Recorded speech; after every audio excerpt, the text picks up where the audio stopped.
सुप्रभात बच्चों। पूर्व में हमने संज्ञा को जानने का प्रयास किया था।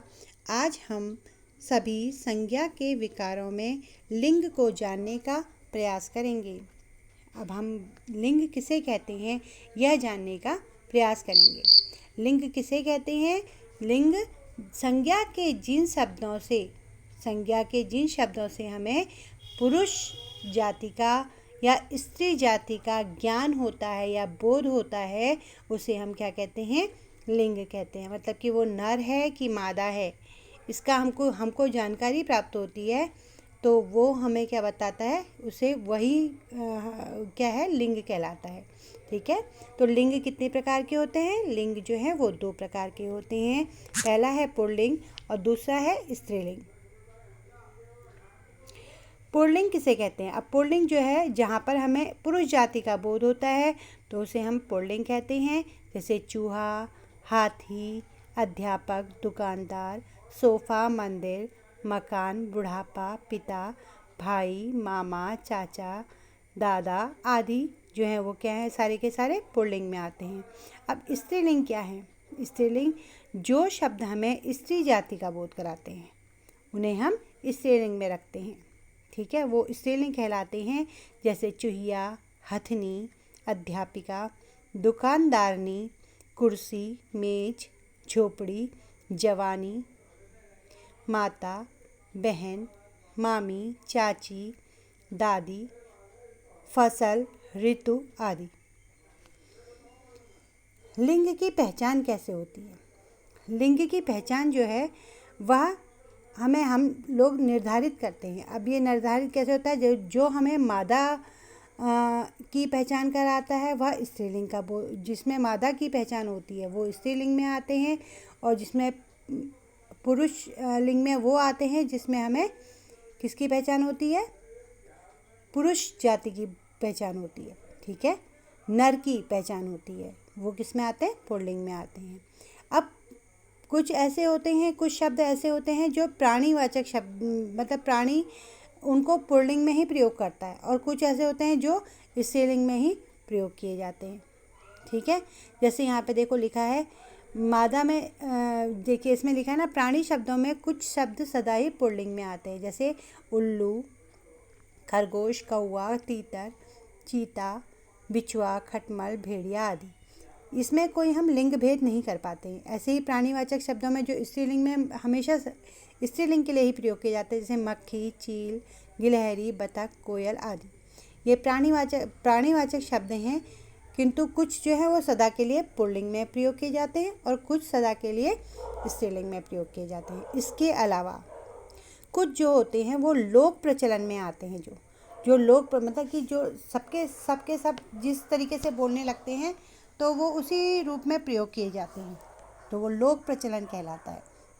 जैसे यहाँ पर देखो पुल्लिंग में हम दिन, समोसा, रसगुल्ला, हलवा, आटा, नमक, फर्श, दरवाज़ा, पर्दा, दुपट्टा, कुर्ता आदि ये जो है वो पुल्लिंग में ही बोलते हैं।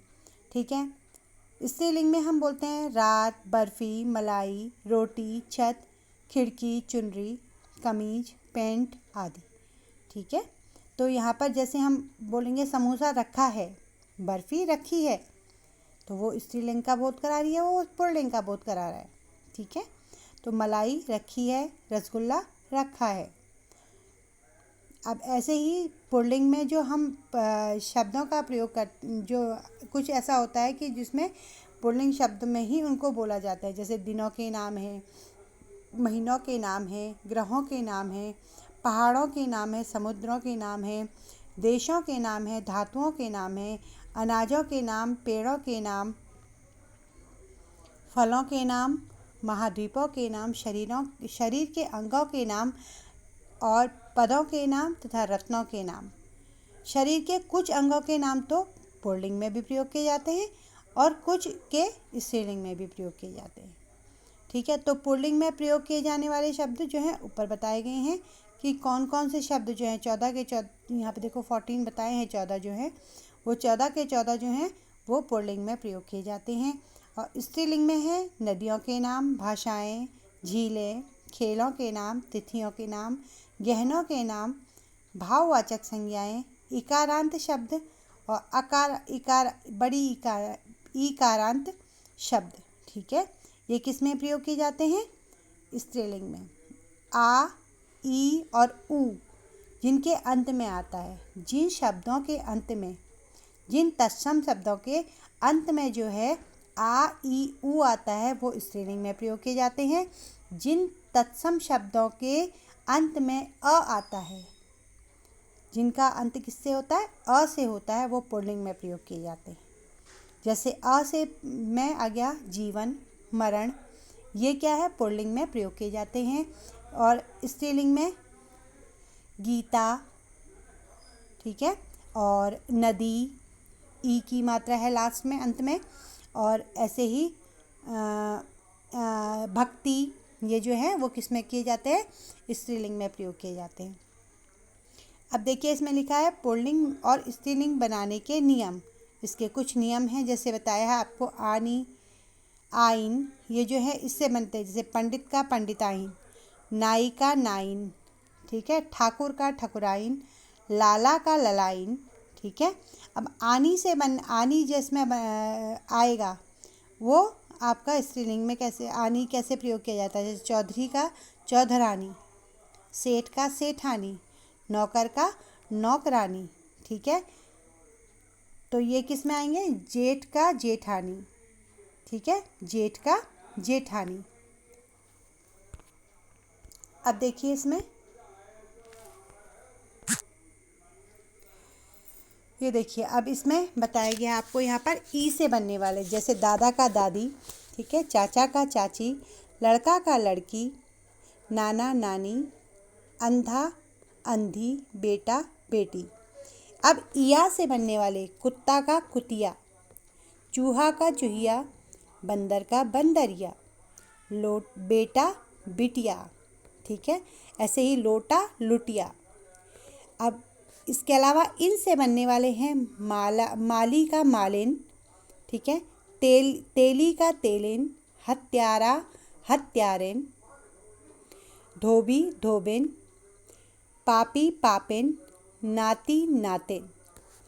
अब नी जिसमें आएगा तो वो स्त्रीलिंग कैसे बनेगा? शेरनी, शेर का शेरनी हो गया, मोर का मोरनी, सिंह का सिंहनी, चोर का चोरनी। ये क्या बने आपके? इन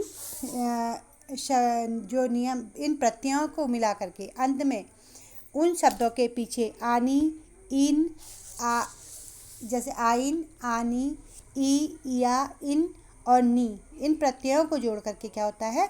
किसी भी शब्द के पीछे जब हम इनको जोड़ देते हैं तो एक नया शब्द बन जाता है, जिससे हम स्त्रीलिंग में प्रयोग करते हैं। इनका प्रयोग करके, प्रत्ययों का प्रयोग करके स्त्रीलिंग में प्रयोग होता है, स्त्रीलिंग का रूप शब्द बन जाता है। ठीक है, अब जैसे यहाँ पे देखो कुछ शब्द ऐसे होते हैं जिनमें स्त्रीलिंग बिल्कुल ही भिन्न होते हैं, चेंज होते हैं बिल्कुल ही। ठीक है, जैसे बताया है बाप का माँ, भाई बहन, पुरुष स्त्री, राजा रानी, पिता माता, सम्राट साम्राज्ञी, ससुर सास, कवि कवयित्री, मर्द औरत, वर वधू, नर मादा, बादशाह बेगम। ठीक है, तो आज हमने क्या पढ़ा? आज हमने लिंग के बारे में पढ़ा।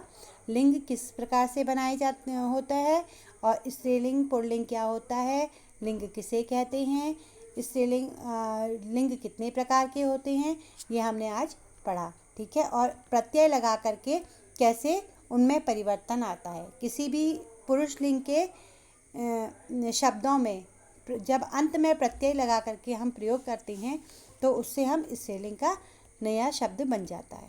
ठीक है।